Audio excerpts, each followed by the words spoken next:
Bismillahirrahmanirrahim. Assalamualaikum warahmatullahi wabarakatuh.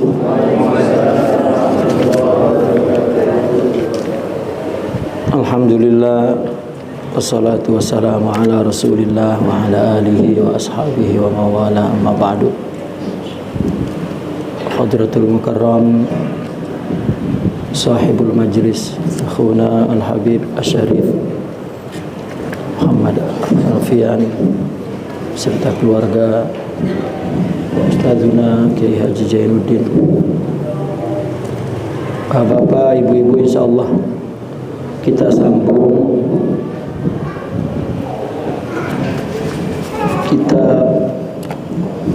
kajian kita, yaitu Muqaddimat Tasawuf, Haqiqatuhu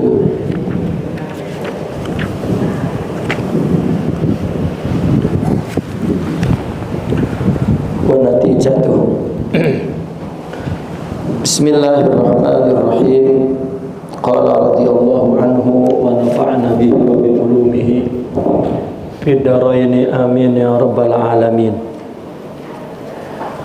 Wa la yatimmu dzalika illa bi suhbati syaikhin nasih aw akhin salih tarji'u ilaihi fima tubqi wa tazar.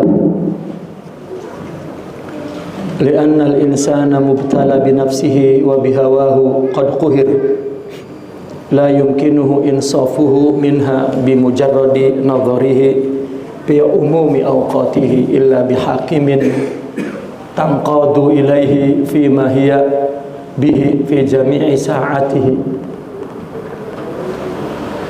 ولا يتم ذلك. Dan itu tidak terjadi semuanya, artinya melakukan perjalanan tasawuf minal muqaddimah, ya, dari permulaan dan juga melakukan hakikat bertasawuf serta hingga mencapai natijah. Wala yatimmu dzalik. Yatimmu dzalik itu tidak jadi, ya. Kalau membangun, kalau belum tamam, maknanya belum jadi. Makanya liutammim makarimal akhlaq, itu lebih maknanya menyiapkan, ya, hingga siap, hingga jadi, ya, makarimul akhlak. Kalau kata kamula, kamil, itu menunjukkan kesempurnaan dalam arti lawannya naqis, separoh, ya, atau nisf atau kurang.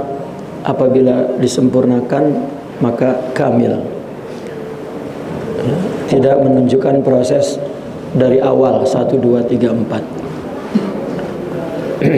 Tapi kalau tamam menunjukkan proses dari 1, 2, 3 sampai selesai. Apabila sudah jadi, sudah siap pakai, maka itu namanya tamam.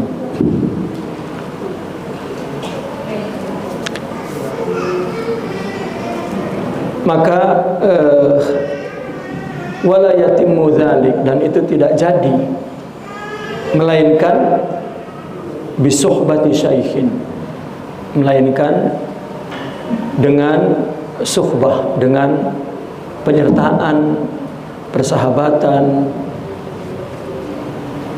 seorang syaikh yang nasih. Nasih ini mursyid, ya. Nama umum daripada mursyid adalah nasih. Namun orang sufi menggunakan makna khusus, karena makna nasih itu umum sekali, sangat umum. Ad-dinu nasihah, siapa saja boleh menasihati. Tapi sebetulnya maksudnya nasih, karena mursyid itu bicara, nasihat itu bicara.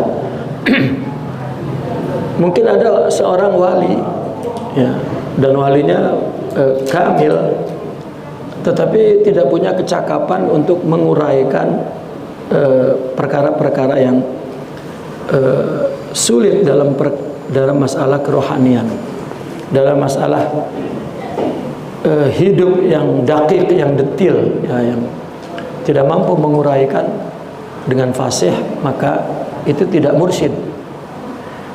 Ya, mursyid itu sebetulnya bicara, karena orang mengarahkan itu kan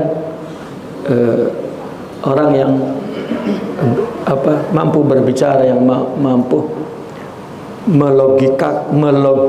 merasionalkan, melogikakan sesuatu yang tidak logik sekalipun, itu irsyad. Makanya ada doa, Allahumma alhimna rusydi, katanya, maksudnya akli, inspirasikan kemampuan akal kami untuk menyerap dan mengucapkan, itu irsyad namanya. Kita mengartikannya membimbing, ya, membimbing, karena irsyad disertai persahabatan, suhbah, maka membimbing. Tapi makna utamanya irsyad itu adalah kalam, ya, bicara. Makanya ketika orang sufi mengambil kata yang umum adalah nasih, ya, atau amir wa nahi, gitu. Seorang guru yang memerintahkan dan melarang, itu kan ucapan, membimbing maksudnya. Atau akhin salih, atau ya, suhbah kepada saudara seagama. Ya, ini kita lebih dikenal dengan kata sahabat, ya. Artinya orang yang sempurna itu bisa kita jadikan guru, bisa kita jadikan sahabat. Jadi suhbah itu tidak mutlak dijadikan guru. Seorang yang kamil itu, ya, dalam suhbah itu boleh dijadikan ya, sahabat biasa. Tarji'u ilaihi, yang menjadi rujukan, fi ma tubqi wa tadhar, seluruhnya, ya, tidak menjadi rujukan penuh maksudnya. Li'annal insana mubtala bi nafsihi wa bihawahu qad kuhir. Karena manusia itu diujinya dengan apa? Dengan dirinya sendiri. Kita untuk menyembah Allah, menyembah itu dengan jiwa. Ujiannya adalah tubuh ini, diri ini, ya, fisik ini. Sifatnya disebut nafsu, dan wujudnya pun disebut nafsu. Kan di dalam nahu ja'a zaidun nafsuhu, katanya, itu kan wujuduhu, dirinya semua. Nah, dari wujud diri itulah keluar sifatnya, ya, nafsu. Biasanya kalau ditujukan diri, biasanya jamaknya anfus. Kalau maksudnya sifatnya biasanya nufus. Ya, meskipun terkadang penggunaan itu al-hasabus siyaq, ya, maknanya menjadi iktibati, silang. Qad kuhir, yang kalah. Kita diuji dengan nafsu dan hawa kita, qad kuhir, ya, kalah dengan hawa nafsunya. Kita diuji dengan nafsu dan kalah dengan hawanya. Hawa itu keinginan nafsu yang paling tertinggi, ya. Hawa itu keinginan nafsu yang paling tertinggi. Itu sebab hawa itu disejajarkan dengan ilah, lawannya. Kalau ilah, Tuhan, itu adalah keinginan ruh yang tertinggi. Maka di Al-Quran mensejajarkan ara'aita allazi man ittakhadha ilahahu hawa, gitu. Nah, hawa ini adalah keinginan nafsu, ya, keinginan nafsu yang tertinggi. Sebetulnya adalah keakuan, gitu. Keakuan dan sifat yang individual, ya, sekali, itu hawa. Maka hawa adalah di dalam bahasa Arab juga diartikan keinginan juga, cinta tuh. Karena memang ghayatul nafs hawa, ya, tujuan yang paling tinggi adalah hawa. Seperti nafsu, seperti ruh, tujuannya adalah al-hubbul ilahi, ya, hub tapi yang ilah. Nah, maka kita ini terkadang kalah dengan hawa nafsu. La yumkinuhu insafuhu, kita tidak dapat menetralisir, ya, menyadarinya, menginsapinya daripada nafsu dan hawa itu bimujarradi nazarihi fi umumi awqatihi, dengan sekedar merenung di sepanjang waktunya, di keseluruhan waktunya, ya, kita berpikir, menganalisa, memahami, tidak dapat kalau berkaitan dengan nafsu. Mungkin kita merasa bicara benar padahal nafsu, ya, jadi susah, ya. Illa bihakimin, melainkan dengan ada hakim, ya. Hakim ini adalah seorang yang menjadi pemutus perkara, ya. Tangqadu ilaihi, yang dia taati, yang dia tunduk kepadanya, yang ditundukinya. Bima hiya bihi, pada apa yang ada padanya, fi jami'i saatihi, dalam seluruh waktunya. Jadi untuk kita melawan nafsu itu perlu orang yang tegas mengatakan seperti ini, nafsu itu mesti begini, mesti begitu, dan tidak ada tawar menawar. Makanya hubungan murid dengan guru dalam tasawuf itu kan taatnya mutlak, dalam artian kemutlakan ini bukan kemutlakan merendahkan diri, ya, harga diri manusia kepada manusia lain, tetapi kemutlakan kepasrahan kepada seorang pakar dalam bidang apapun, mutlak. Kita kalau sudah penyakit akut datang kepada pakar bedah, kita sama sekali tidak memberikan pendapat bagaimana cara mengobati kita itu dan mengoperasi sama sekali. Itu mutlaknya di situ maksudnya, bukan pasrah kemutlakan dengan bodoh gitu. Itu sebab orang yang kita ambil menjadi mursyid itu, kita telah memberikan kepercayaan mungkin di atas 100% begitu. Namun tetap ta'alluq hatinya itu kepada Allah. Karena bertemu kepada mursyid itu adalah karena dia ingin Allah. Kalau dia sendiri telah memastikan kejujurannya ingin Allah, maka sebetulnya tidak perlu ada motivasi agar dia percaya kepada guru, itu tumbuh sendiri karena Allah lah yang pertemukannya. Seperti Sayyidina Abu Bakar kepada Rasulullah, Sayyidina Hamzah kepada Rasulullah, dan seterusnya. Sementara yang separuh-separuh misalnya seperti pamannya misalnya, tetap ada masalah syariah, ya, ada problem syariah gitu. Apalagi yang memang tidak percaya sama sekali. Ketika Nabi Mi'raj aja, separuh umat Islam yang udah iman mundur kan, gitu, kolab, ya, karena mengenai kepercayaan. Sehingga gelar orang yang betul-betul mewarisi ruhiyah Muhammadiyah adalah As-Siddiq, gitu. Qala Rasulullah sallallahu alaihi wasallam, "Idza arada Allahu bi'abdin khairan razaqahu jalisan salihan, in nasiya dzakarahu wa in dzakara a'ana." Rasulullah bersabda, ketika Allah menginginkan kepada hamba menjadi seorang yang baik, maka Allah rezekikan kawan yang soleh. Jika dia lupa, maka kawan itu akan mengingatkannya. Jika dia ingat, akan terus menolongnya.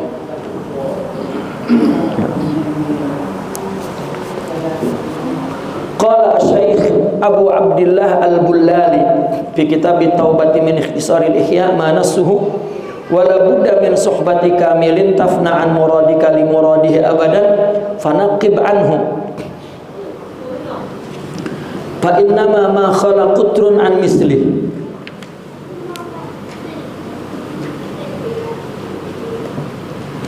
Pasal wabillahi la ta'ish bidunihi fasalamatuka ma'a ghairihi aziz.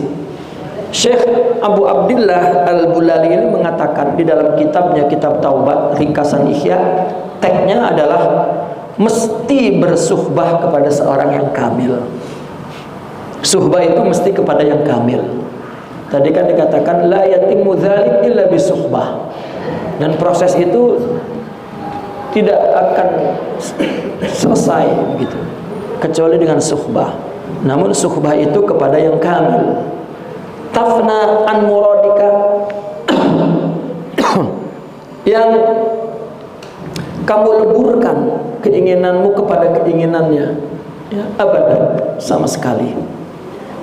Fanaqib anhu, maka carilah dia. Fa innahu ma khala qutrun, karena tidak sepi, ya, satu negeri pun dari orang yang sepertinya. Demi Allah, kamu jangan hidup tanpa dia, dan keselamatanmu kepada yang lain susah, aziz, sulit, ya.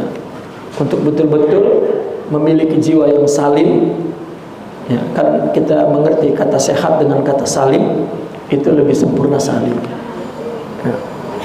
Mungkin orang kakinya patah tapi sehat, tapi tidak salim. Kalau salim itu utuh. Untuk mendapat keutuhan, kesempurnaan rohani, ya, memang jika tidak berteman, bersahabat dengan orang yang kamil, aziz, sukar. Ucapan ini adalah bukan ucapan analisa, ya. Perkara tasawuf itu semua diucapkan dengan tajribah ruhiyah. Saya ingin menjelaskan tentang tajribah ruhiyah.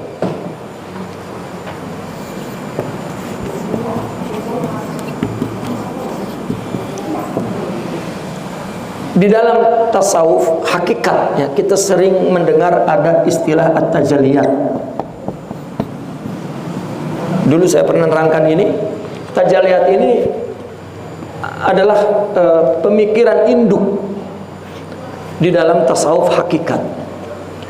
Seorang sufi ketika dia mencapai ma'rifat dan memandang, memahami Allah, makhluk, manusia, alam, agama, syariat, dunia, akhirat, serta interaksinya kepada alam semesta ini, kepada makhluk ini, dia dengan pandangan batinnya, dengan syuhudnya.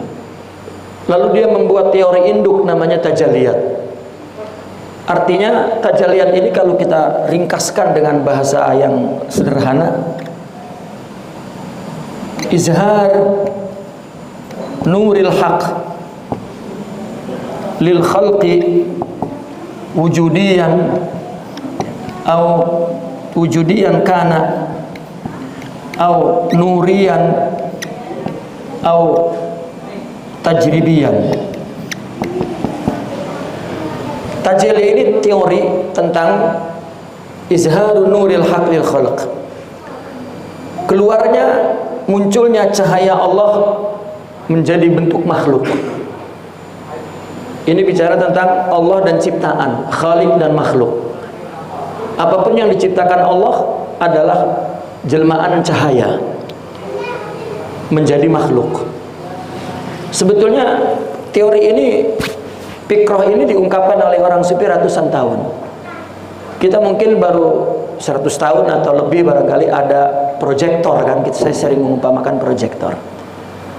Bahwa layar itu kita lihat film bergerak sempurna sekali seperti gerakan kehidupan dia atas bumi ini. Padahal itu tampilan daripada potongan-potongan klise yang diam, ya. Kemudian disenter oleh cahaya satu persatu, maka pergantian klise itu, ya, menjadi sebuah gambaran kehidupan. Sebetulnya yang memunculkan klise itu cahaya. Yang dimunculkannya adalah isi klise.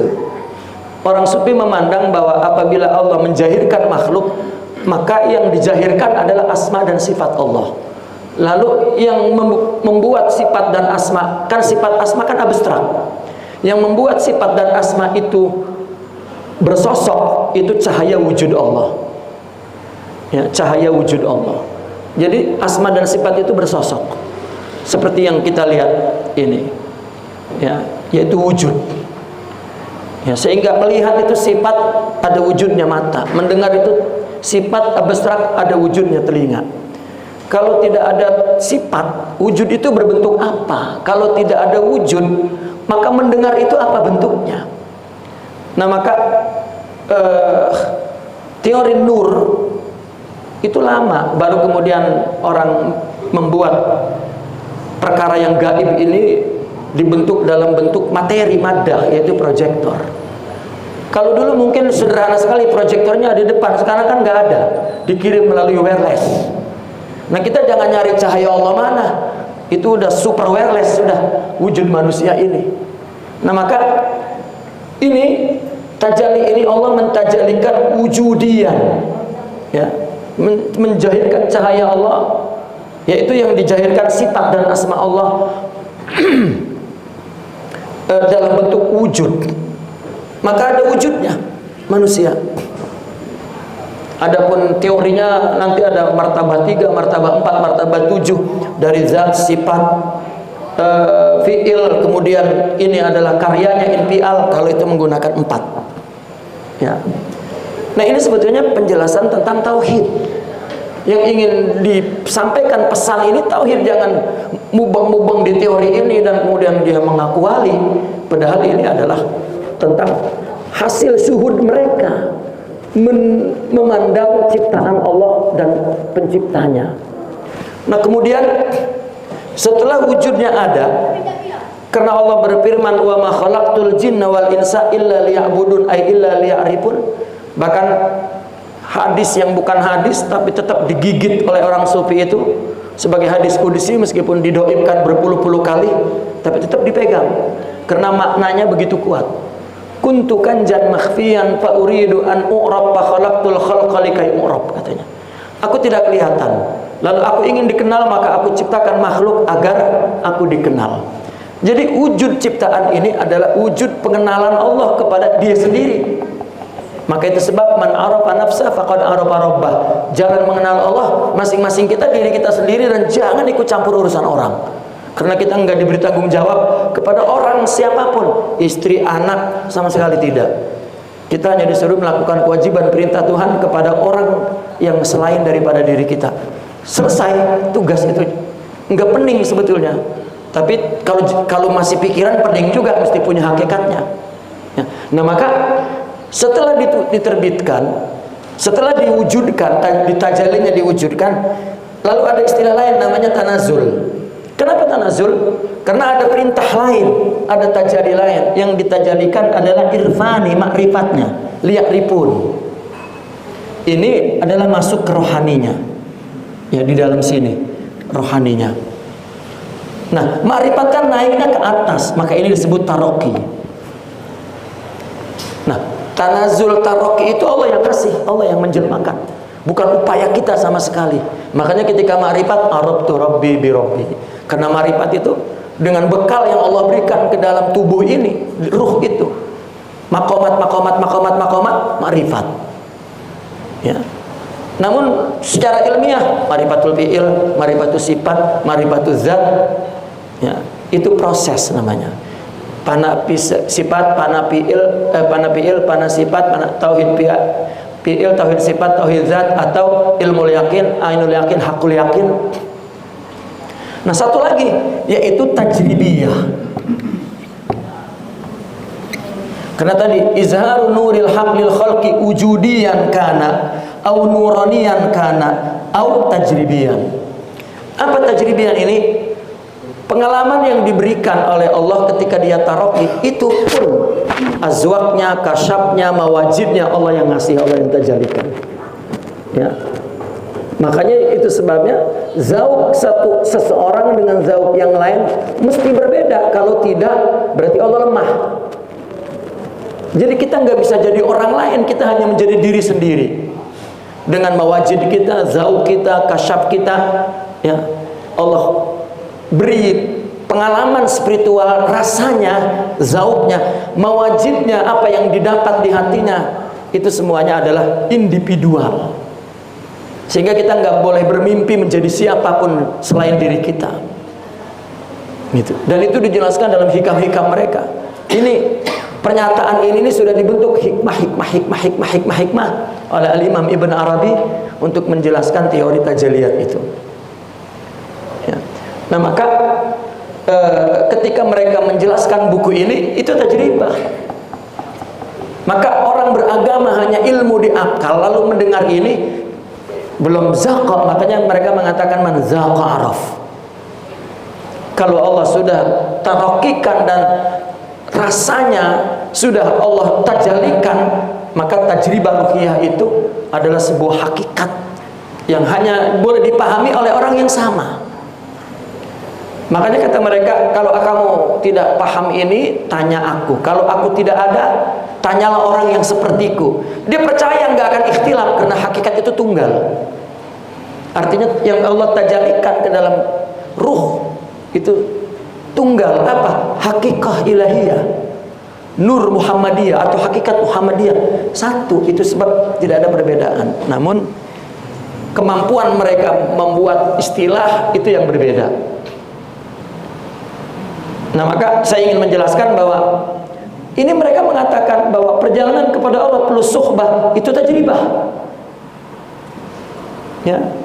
Itu tajribah, itu sebab selalu kita timbul pertanyaan, boleh nggak sendiri tanpa guru? Nah. Padahal apabila dia sudah mulai saja, dia akan perlu kepada orang lain. Itu sunnatullah. Apa sih yang nggak perlu di dunia ini? Kita wujud aja perlu emak bapak, wujudnya saja perlu emak bapak.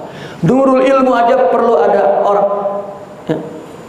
Sampai di dalam tasawuf dianjurkan, jika kamu menuntut ilmu kepada orang yang tidak mengamalkan, ambil ilmunya dan amalkan. Itu ilmu Allah, bukan ilmu dia. Ketepikan orang itu, ambil baiknya, buang buruknya. Itu tarbiyah. Ya. Jadi kami dulu selalu dijejeli dengan jangan ikut campur urusan orang, jangan. Kadang-kadang bertentangan, kenapa nggak ikut campur? Ya, rupanya ada makna tarbawiyah yang perlu ditangkap, bahwa kita disuruh untuk melakukan kewajiban. Ya. Taib. Nah, maka summa qala, kemudian Imam Abu Abdillah berkata, fa'aduun, satu musuh, arrafaka aiban, mengenalkanmu satu aib, anfa, musuh itu lebih bermanfaat, min akhin mudahin, dari saudara yang penjilat. Ya, di depan baik-baik, di belakang merendahkan. Ya, maka sikap baik di depan kita itu tidak manfaat sama sekali, mendingan musuh yang selalu mengkritik. Karena kalau musuh itu pasti yang dicari kejelekannya tuh. Jadi kalau dia ngomong jelek itu asli, itu memang kita punya. Cuman berat ngakuinya tuh. Kita sukanya muji-muji meskipun pujian itu nggak ada pada kita. Ya. Nah, maka wa kanu radhiyallahu anhum, sahabat dulu, yuhibbuna man yunabbihuhum ala uyubihim, suka kepada orang yang memperingatkan mereka akan aib mereka. Qultu, nah ini Imam Zarruq memberikan komentar terhadap perkataan Syekh Abu Abdillah yang nasnya adalah wala budda min suhbatin. Faqauluhu suhbatu kamilin, katanya. Kata beliau, maksud daripada suhbah kepada orang yang kamil, yuridu sawa'a dakhala ma'ahu 'alal ukhuwati aw 'alal masyakhah. Baik dia masuk kepada persahabatan dengan orang yang kamil ini, jadikan saudara atau jadikan guru. Ya, karena kalau menjadikan guru konsekuensinya punya adab yang sangat dakik, punya keterikatan yang sangat wathiq, yang sangat kuat, dan punya tanggung jawab satu sama lain sangat tinggi. Kalau ukhuwah hanya memelihara adab-adab amah, adab-adab ukhuwah umum plus dengan adab-adab di majelisnya. Ya. Nah, ini niatnya adalah untuk berqudwah, untuk menjadikan dia sebagai rujukan dan tempat untuk sharing, konsultasi, minta nasihat, dan menerima, ya, sepenuh-penuhnya nasihat itu. Tidak boleh ada penolakan. Sama dalam perkara itu. au alal iza ta'ahhala lil ibadah. Ya. Iza ta'ahhala lil ibadah, apabila seorang yang kamil ini yang akan kita jadikan guru dan kita akan jadikan saudara, jika dia punya kecakapan, kepakaran untuk memberikan faidah, manfaat, artinya bisa menjelaskan perkara itu dengan terang. Sebagai mursyid itu ibadah, nasih itu penerjemahan adalah suhbatu kamilin mursyidin maksudnya. Wa malakahu qiyadahu, dan ia serahkan, ia berikan kekuasaan qiyadahnya, kendalinya kepadanya. Artinya dipasrahkan ya, kekuasaan kendalinya kepada yang dijadikan uwa atau si kamil ini ya. Untuk kita serahkan kepemimpinan, pengendalian diri kita kepadanya ya, kita mesti melihat bahwa dia punya kepakaran, kecakapan untuk irsyad wal ifadah.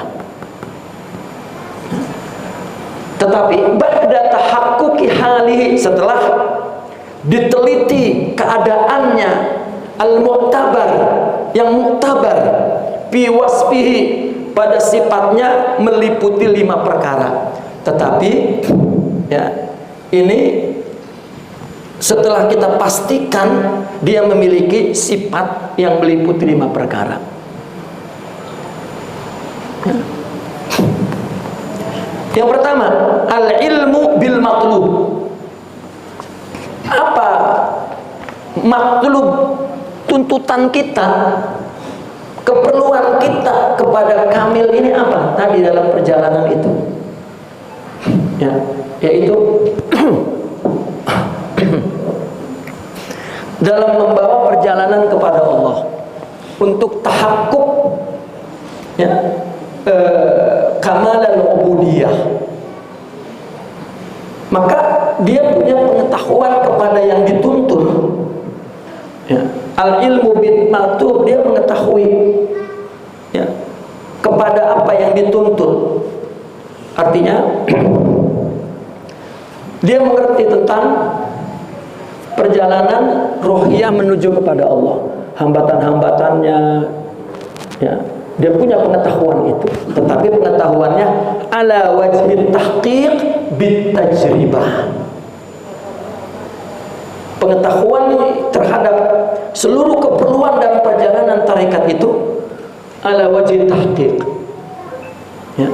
Dia mengetahuinya secara tahqiq, meraih hakikatnya. Meraih hakikatnya bit tajribah, melalui pengalaman, melalui perjalanan taroki. Artinya dia punya guru dan kemudian dididik, kemudian dia dapat izin dari gurunya untuk mendidik. Itu maksudnya. Jadi bukan hasil dirosah, hasil kajian, tetapi tajribah, dia alami. Bagaimana orang yang tidak pernah mengalami jadi murid, dia pengen jadi guru, mau menjalankan murid berjalan. Ini nafsu belaka, bahkan Fir'auniyah.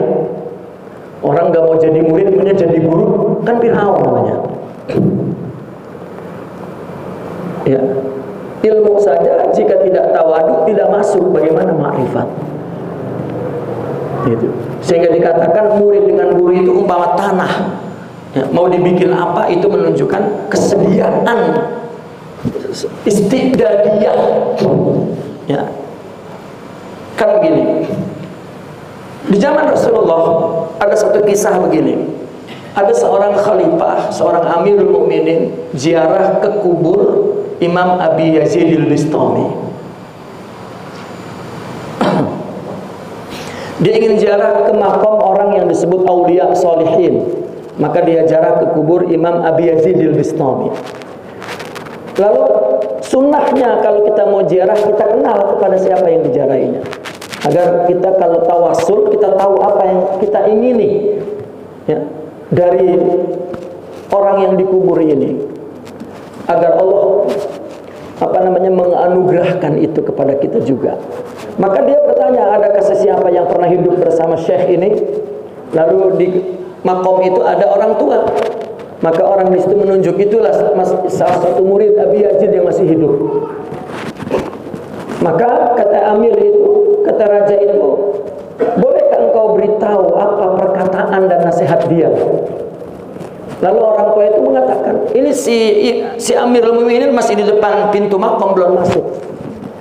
Ya, lalu kata si orang tua itu, dulu beliau berkata kepada kami, man ro'ani lam yahrukhun nar, katanya. Barang siapa yang pernah melihatku, maka tidak akan dibakar oleh api neraka. Maka Imam Amirul Mukminin itu mengingkari. Ini perkataan apa? Abu Jahal setiap hari melihat Nabi tidak selamat dari neraka. Ini tidak betul. Maka dia ditinggal oleh Amirul Mukminin. Lalu orang tua itu mengatakan, Abu Jahal melihat yatim Abi Thalib, tapi Abu Bakar melihat nur Muhammad. Baru dia berhenti. Oh, ya. Jadi kamil itu ruh. Ruh itu dibungkus jasad. Tidak ada. Makanya pertama itu kan kita sudah terangkan, dia thariqus sufi itu sesuatu yang asrar, ya, yang disukai tabiat, akal dan agama. Itu benda rohani, nggak ada ciri-cirinya secara fisik, itu maksudnya. Tetapi orang yang ingin Allah akan ada injizab kepada rohani itu, akan ada keterpesonaan, tidak peduli kepada wujudnya. Ya. Dulu kita meyakini guru, ya kami dulu, ini guru saya ini mesti orang soleh, mesti kamil. Tapi istrinya sering ngomelin. Sampai saya itu, ini kurang ajar nih istri guru saya nih, nggak tahu siapa suami dia tuh. Sampai saya keceplosan nanya sama istrinya, ya Umi nggak tahu siapa suami itu. Emang siapa? Saya dibantah. Emang siapa? Umi itu nggak tahu. Emang kamu tahu sejak kapan? Waduh. Ya. Maksud saya menegur, kenapa sering diomelin? Kan kita sebagai muridnya cemburu kan, waduh. Ya. Kita hormat, bini main merenggut aja. Iya, di majelis wibawa banget tuh guru kita. Pas ngajak pulang sama kita, ngetok pintu gemeter. Ya, wah ini bininya nggak kenal siapa suaminya ini. Sampai saya tanya, emang Umi nggak tahu ini siapa? Lah emang siapa? Karena jika ada kedekatan emosional itu hijab. Ya, kita walikan guru kita. Kalau Billy ngelihat monyet itu, nah, malam-malam ketakar-keteker di tempat tidur, wali ini kan monyet itu. Artinya ngelihatnya adalah perilaku jasadiah. Kalau kita interaksinya kan ruhiyah. Ya, interaksinya kan ruhiyah. Nah, nah maka seorang yang kamil itu dia mengetahui apa yang diperlukan, apa yang matlub dalam perjalanan rohani. Karena dia mengetahuinya ala wajhi tahqiq, mengetahuinya secara hakiki, meraih hakikatnya, mendapatkannya bitajribah, bukan bidirasah wa tahlil wal bahs. Ya, bukan dengan riset, bukan dengan penelitian dan menjadi profesor tasawuf, tidak. Tajribah pertama. Yang kedua, wal basiratin nafizati ma isqatil hawa. Dia punya basirah, mata batin yang tembus. Nah ini dikira mata batin tembus ini tahu tentang nasib orang, membaca tentang hati orang lain, bukan Pak. Bagaimana dalam tasawuf dididik sejak awal untuk tidak ikut campur urusan orang, karena itu urusan Allah. Nabi Isa aja ditegur oleh Allah dalam Al-Quran. Apakah engkau dan ibumu yang mengatakan kepada orang agar menjadikan kamu Tuhan? Apa kata Nabi Musa? Nabi Isa, "Idza kuntu qultuhu faqad arafta." Kalau saya ngomong begitu kan engkau tahu. Anta ta'lamu ma fi nafsi wa la a'lamu ma fi nafsik. Ya, kata Nabi Isa, anta ta'lamu ma fi nafsi. Kamu tahu apa yang ada pada diriku. Apa maksudnya? Tulisanku dari A sampai Z kan kamu yang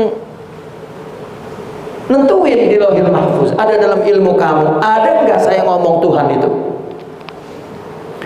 Tetapi aku tidak tahu apa yang ada dalam dirimu. Di dalam ilmu Allah itu semua makhluk, mungkin ada makhluk yang menuhankan aku nggak tahu. Artinya kita tidak tahu apa kehendak Allah kepada setiap orang. Itu Allah udah tahu. Ngapain tahu itu dikasih ke kita? Nyapain. Begitu rupanya para wali, tidak ingin tahunya urusan orang. Namun dengan kebersihannya, kesensitifannya terasa. Itu adalah alat untuk membimbing, bukan untuk ini sirkus ya. Bukan. Kalau nggak ada keperluannya, nggak ada. Nah sekarang orang psikolog kalau lagi mendapat pasien, enggak mencoba mengerahkan, itu kan firasatnya firasat ilmi ya, firasat yang dipelajari gitu, kasab yang dipelajari kan gitu. Masa di jalan capek pak, urusan hidup enggak ada urusan dengan orang. Kalau bukan urusan kepada pekerjaannya enggak akan ya. Dan mungkin si murabi itu kepada muridnya untuk membimbing, bukan untuk merendahkan, menjatuhkan, tidak. Bukan setiap orang capek. Mata ini ngelihat ke depan, ke belakang, enggak. Itu rahmat Allah. Lah kalau ngelihat kemana-mana, pusing pak. Tembus orang yang tabrakan, yang jatuh, yang kecebur, yang itu nggak bisa tidur. Ya, dikira kasab itu bolong semua dunia ini. Ya. Bukan begitu. Maka basirah yang nafizah itu adalah menunjukkan kebersihan batin. Makanya ma isqatil hawa, disertai dengan dia mampu membuang, mengensel, menggugurkan, menepikan hawa. Kalau ada hawa saja, persepsinya itu sudah subjektif, berubah ya. Kalau ada keperluan saja. Ada dua ulama dipanggil oleh Harun Ar-Rasyid, yang satu faqih, yang satu sufi. Setelah dimintai kedua-duanya nasihat, memberikan nasihat kedua-duanya. Lalu kemudian Harun Ar-Rasyid memberikan 2 bungkus harta. Maka yang sufi menolak. Yang pakai hukum kan, boleh, halal. Dikantongin jalan, berdua pulang. Ente kenapa gak ngambil? Haram? Enggak, itu halal. Kenapa halal kamu ngambil? Enggak apa-apa, saya enggak ingin aja. Udah, ceritanya selesai. Seminggu kemudian dipanggil lagi 2 orang itu untuk memberikan nasihat. Berjalan berdua. Maka si sufi bertanya kepada si faqih, kalau raja ini meminta pendapat kita untuk mendukung apa perbuatan dia yang salah, berani kamu mengatakannya? Waduh, karena udah makan duitnya. Ya, begitu di depan hanya sufi yang berani mengatakannya, karena tidak ada pamrih. Ya, dari awal pendidikannya begitu. Ya. Nah ini artinya tidak punya kepentingan kepada apapun, hawa tidak ada. Gitu. Tapi bukan juga dia nekat ya untuk menjatuhkan raja, tidak. Mereka tidak punya manhaj seperti itu. Cuma maksudnya adalah isqatil hawa. Dia tidak ada apa? Tidak ada keinginan nafsu itu yang menjadi hawanya. Hawa itu kan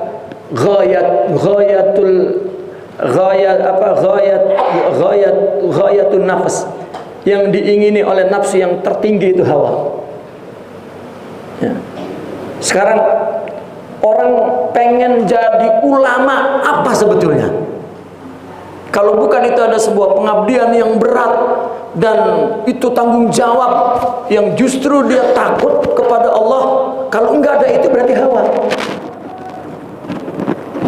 Ya. Apalagi dalam urusan yang non agama. Ya. Baik. Yang ketiga, wal amali ats-tsabiti. Kalau amal yang sabit dalam hadis adalah amal yang berdasarkan dalil. Tapi dalam tasawuf, amal sabit itu amal yang mengakar di batin. Tadi, kalau amalnya memberi keluar dari dermawan, maka ikhlas. Ya. Kalau dia sholat itu keluar dari sifat kehambaan, kekhusyuan, ketakutan, harapan, memandang Allah agung, itu sabit. Ya, bukan dari pikiran, dari ilmu, tapi ya, maka langsung mattibai sunnah, tetapi pas sama sunnah. Ya, bukan menyalahi sunnah. Ma'ittibai sunnah. Zahirnya mengikuti sunnah, tapi amalnya sabit fil batin. Jadi ada amal yang diperintahkan oleh pikiran, ada amal memang merupakan ungkapan hakikat amal itu. Karena amal itu kan ada dua. Amal itu ada dua. Ada suratul amal, suratuhu, ada haqiqatuhu.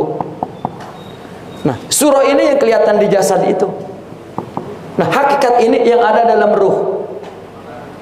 Dikatakan ini fitrah. Amal ini, syariat ini bajunya.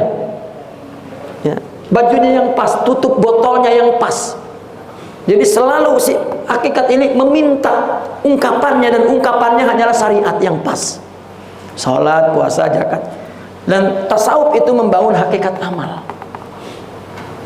Makanya amalnya sabit, tetapi juga zahirnya ngikutin sunnah.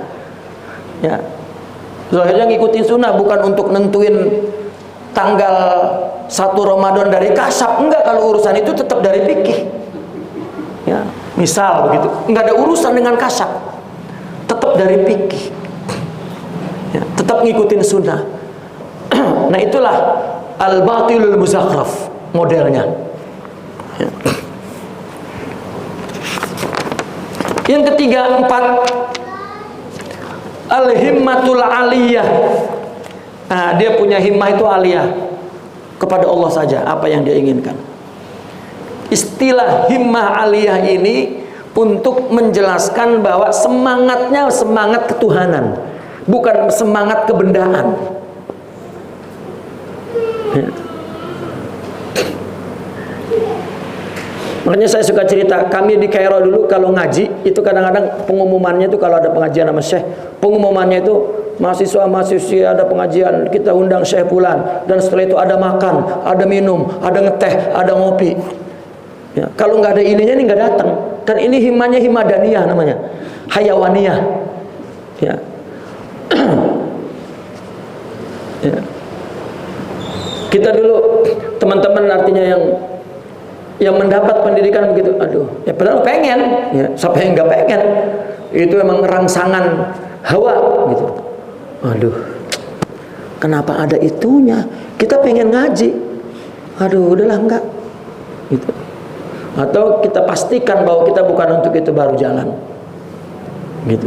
Nggak apa-apa ada itunya, tetapi yang taruh kita di depan itu adalah yang ij'al nusba'ainika Allah, yang kita jadikan di patokan depan hati itu Allah saja. Mau kerja ada gajinya, di ladang, di kantor, di apa, tapi letakkan hidup ini perintah Allah dulu, gitu. Baru setelah itu semuanya akan menjadi ibadah. Nah, maka himmah yang keempat itu himmah aliyah. Maka bitarkil khalqi wa rabdid dunya wa nafsil hawa wa syaitan, ini batin. Ya, meninggalkan makhluk, menolak dunia, nafsu, hawa, dan setan, batin. Bukan menolak orang-orang dijauhin, bukan.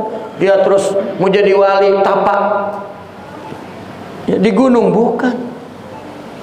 Ya. Orang mau jadi wali, ya, nemuin wali, bukan nemuin ya, yang udah mati, gitu. Yang kelima, wal halati as-sahihati. Halah itu suasana batin yang sehat. Saya ingin menjelaskan istilah halah. Hal, ada halah. Itu sama torik dan toriqah. Ya. Biasanya hal ini mu'annas, ini boleh muzakkar, boleh mu'annas. Halah ini menunjukkan hayat keadaan, ya. Hal juga sama.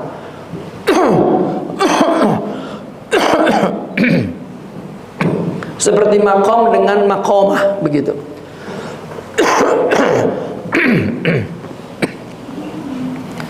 Nah, hal ini ada sebelum makom, ada setelah makom. Misalnya sifat sabar. Sebelum jadi karakter, maka sabar itu berubah-ubah namanya hal. Setelah dia punya sifat makom, maka dia punya suasana sifat sabar itu juga hal. Jadi maka ada halul muridin, ada halul arifin. Kita nggak punya sabar, nggak tahu rasanya sabar itu gimana. Tahu-tahu marah-marah aja sama orang yang sabar. Ya. Bukan sekedar marah, kamu kok bodoh, sabar aja. Nih. Karena dia tidak merasakan sabar itu apa. Dan kalau ngadapin musibah dua orang, yang satu sabar, yang satu enggak, yang nggak bisa dia merasakan bagaimana nikmatnya sabar, lezatnya sabar. Ya. Nah, maka mereka para aulia ini, para kamil ini punya halah sahihah, suasana batin yang sehat, ya, tidak goncang oleh keadaan apapun. Kenapa? Karena dia inhiyas ilallah, condongnya ke Allah, malaikat, kitab, rasul, hari akhirat, biiqafil amal, dengan menyetop, menghentikan angan-angan kepada Allah sedikit atau banyak. Nggak ada memandang sesuatu itu menggoncangkan dirinya, tidak. Karena dia melihat Allah yang melakukan, malaikat yang menyampaikan, ada aturannya di kitab, dan Rasul sebagai contohnya, dan balasannya ada di akhirat, sudah. Dan itu membuat suasana batinnya sehat, tenang, tentram. Ya. Dia yakin nggak ada yang menjatuhkan dia, semuanya Allah. Orang yang sedang melakukan upaya menjatuhkan kita menurut pengalaman hidup akal manusia, itu sebetulnya sedang mengungkapkan sifat buruk yang ada pada dirinya. Dan itu contoh pada kita. Kebetulan objeknya kita, kebetulan. Dan ketika tidak punya hal, tidak punya himmah aliyah, boleh jadi timbul permusuhan dan perpecahan, kebencian dan lain sebagainya. Nah, inilah 5 yang perlu dipastikan. Namun sebetulnya setelah kita menjelaskan, kita tidak mampu memastikan itu. Tidak mampu. Jalannya itu nanti terakhir dikatakan, jujur ingin Allah akan jumpa. Bila jujur ingin Allah, baru yang 5 ini kelihatan, kerasa.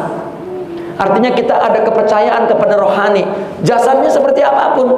Mungkin guru itu pendek, hitam, miskin, ya, dimarahin bini tiap hari, nggak mengganggu kepercayaan 5 ini. Kalau koneksinya itu sudah terbangun kepada Allah. Gitu. Jadi semua yang melakukan Allah, bukan mursyid itu. Bil ilmi. Kenapa ilmu itu? Yahdi. Karena pengetahuan terhadap yang diperlukan dalam perjalanan itu, pengetahuan yang dicapai melalui pengalaman tajribah, sangat memberikan petunjuk. Ya, bukan sekedar yuwajih perkataannya ilmu itu, tapi memang membimbing dan memberikan petunjuk.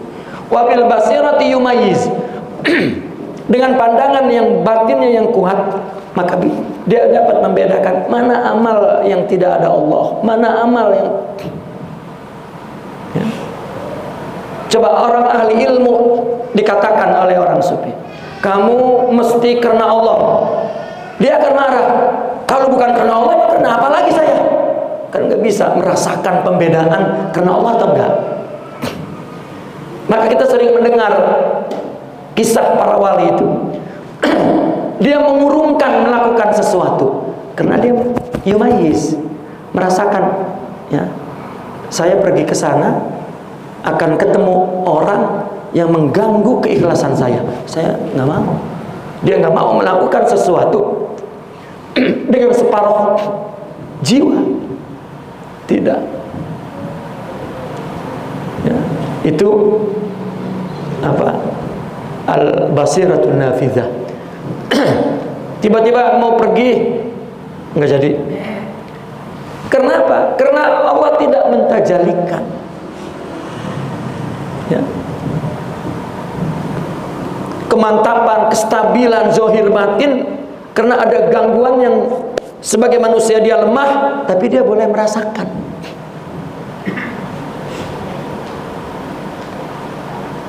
Itu yang Nabi mengatakan istafta qalbak wa in aftauka wa in aftau. Kamu dengar saja kata hatimu, meskipun orang mengatakan baik buruk, tapi mereka mendengarkan kata hati. Baik. Wabil amal yu'in, wabil amal yu'inu. Nah, dengan amal yang sabit, yu'in, ana yu'inu, amal dia sangat membantu. Maka Nabi pernah ditanyakan apa itu wali, kalau dilihat terus ingat Allah. Kalau dia beramal, rasanya sudah membantu kita untuk di surga, untuk ke akhirat. Wabil himmah, dia melakukannya dengan jiwa raga sepenuhnya. Kalau kita dekat dengan dia, kita akan merasakan himmah itu tiba-tiba memperkuat kita. Itu sebetulnya logis. Kalau kita mau melakukan sesuatu berjamaah apa saja, mesti kita akan beriktimat kepada orang yang lebih punya pengalaman, punya kekuatan, karena kehadiran dia memperkuat kita. Kalau kita ngelihat yang hadir sama kita, jadi semangatnya tidak naik. Ya. Kita mau membicarakan sesuatu yang penting, kalau kita hadirkan satu orang pakar, maka kehadiran dia saja memperkuat kita. Kalau kita lihat sama saja, makanya kita sering zikir ketika ada guru, jadi suasananya lain, kuat. Guru nggak ada aja lemes, karena ada satu sosok yang mempunyai semangat yang bisa mengcover dan membawa semangat itu, memberikan pengaruh suasana, ya, nafsian, jiwa. Ya, itu logik, sebetulnya logik. Apalagi hidup dia senantiasa hudur. Kita duduk dengan orang yang sabar saja menghadapi sesuatu, yang sabar dia enggak, nanti gini. Kita terburu-buru lagi, tidak sabar, yang sabar. Secara tidak sadar, jiwa kita itu punya potensi untuk meniru tanpa disadari. Ya ta'assar. Ya. Dan itulah perlunya kita punya orang yang mempunyai himmah. Ya, duduk di majlis zikir kita nggak ada himmah, lemes. Yang dekat dengan kita lebih lemes lagi, lebih malas lagi. Kemudian wabil hali yarfa wa yahfid wa yufarriq wa yajma'. Dengan hal itulah yang mengangkat, mendongkrak kita tuh, ya, dan juga menjatuhkan. Kalau halnya nggak ada, ya, rasa jatuh. Kalau halnya sehat, kita rasa tinggi. Kalau halnya tidak ada, kita rasa yufarriq, rasa jauh dengan Allah. Kalau halnya sehat, yajma', dia menggabungkan kita dengan Allah. Ya. Wa innama hiya, lalu beliau simpulkan, di atas itu hanyalah ada 3 kalau mau diilmiahkan lagi. Pertama aqluhu katanya, kedua ilmuhu, ketiga muru'atuh. Dampak dari 5 itu, akalnya sehat, tidak dipengaruhi oleh suasana apapun. Akalnya betul-betul mampu menyuarakan, mengatakan, mengarahkan apa yang ada di batinnya. Makanya litadbirihi ma'asyak, ya, akal dia itu, ya, tadbirnya untuk kehidupan dunia, ilmunya tadbirnya untuk kehidupan akhirat, karena ilmunya ilmu akhirat. Akalnya teorinya di dunia, ya.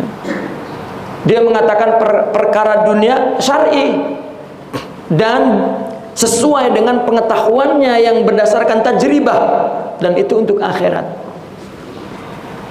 Ya. Dan muru'atuhu, akhlaknya, litadbika wa tahdzibi akhlaqik, mendidik dan memperhalus akhlak. Itu muru'ahnya.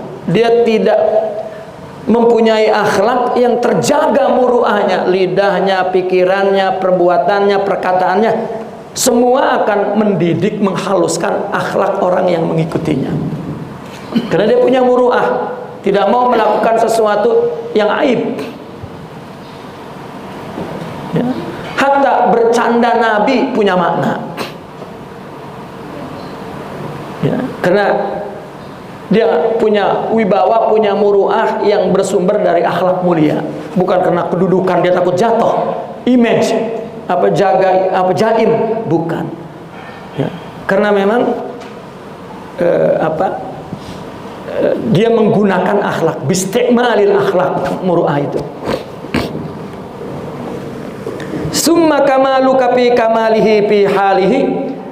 Kemudian kesempurnaanmu ada pada kesempurnaannya di dalam hal suasana batin dia. Kan sifat itu makom, makom itu nggak kelihatan. Lalu ada suasana makom itu yang terpancar di matanya, yang terucap di mulutnya, yang ditunjukkan dalam gerakannya, dan kita sempurna oleh semua itu. Lihat Rasulullah SAW, ya. Berapa puluh orang yang masuk Islam di depan Nabi tanpa perlu peperangan, cukup menatap mata Nabi, melihat senyum Nabi, memperlakukan perlakuan bahasa, kalau kata kita bahasa tubuh Nabi, orang terus Islam. Ya, orang perlu, karena halnya itu. Orang kafir Quraisy menghina, mencaci Nabi, begitu ketemu mata dengan Nabi, Nabi nggak ada menunjukkan mata marah, mata tersinggung, mata tidak suka. Yang ada mata kasih sayang, mata harapan, ya, cerah, teduh, sehingga orang mencari-cari di matanya ini. Ya. Sehingga orang yang masih penuh kebencian juga melihat Nabi begitu dikatakan sapi, bodoh. Dihina nggak marah, kan bodoh menurut mereka yang rusak. Gitu. Sampai bencinya kepada Nabi dibayangkan di Al-Quran mau meletup ke ubun-ubun katanya. Tapi mereka jatuh Islam di depan Nabi juga dengan akhlak yang sama. Sehingga ada salah satu orang kafir yang masuk Islam di depan Nabi, dulu wajah yang aku benci adalah wajahmu, mata yang aku benci adalah matamu, sekarang wajah yang paling aku suka adalah wajahmu. Itu semua adalah kesempurnaan yang didapat oleh orang dari hal suasana batinnya yang sehat dan bersih. Kita mah berbeda pendapat soal fikih, dua-duanya bener aja udah matanya merongsong udah. Ya, itu bicara kebenaran, dua-duanya bener. Rasanya cuma ya, dia kalah argumen padahal bener. Udah hal keadaannya udah nggak sehat. Itu menunjukkan tidak ada kesempurnaan batinnya.